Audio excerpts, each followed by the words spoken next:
जनसंवाद खबर में आपका स्वागत। मोदनगंज प्रखंड के ओकरी बाजार में बढ़े चोरी एवं रंगदारी के मामले को लेकर भाकपा माले ने निकाला विरोध मार्च, बाजार को कराया बंद। दरअसल मोदनगंज प्रखंड के ओकरी बाजार में बढ़ रहे चोरों के आतंक के साथ साथ रंगदारी मांगे जाने को लेकर भाकपा माले के कार्यकर्ताओं ने बाजार में विरोध मार्च निकाला।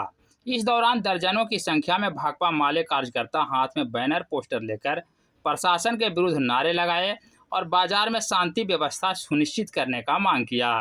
बता दें कि बाजार में इन दिनों चोरों का आतंक बढ़ा है और कुछ लोगों के द्वारा एक दुकानदार से रंगदारी की भी मांग की गई थी, जिसको लेकर स्थानीय थाने में प्राथमिकी भी दर्ज की गई थी। वालों पर कार्रवाई करना होगा।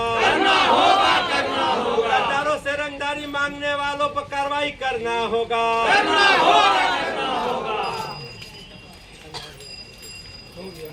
आपके साथ क्या घटना बीती? कल 8:30 बजे शाम में हम दुकान पर थे। 4 आदमी आया, आने के बाद सामान लिया। सामान लेने के बाद पैसा के हमारा बच्चा मांगा तो कहा कि जे पैसा नहीं देंगे, जे तुमको चारों से कह रहे हैं ना कि तुम 1 लाख रुपया दो, रंगदारी नहीं देगा तो मार देंगे। और मेरा बच्चा के घींच करके ले जा रहा था तो हम हल्ला उल्ला किए तो लोग जुटे, तो मोटरसाइकिल पर 2 मोटरसाइकिल पर चढ़ करके और उन लोग भाग चला। आपका क्या नाम? मेरा नाम मनोज कुमार वर्मा हुआ। पतंजलि स्टोर मेरा है, जैतीपुर ओकरी बाज़ार में अवस्थित है।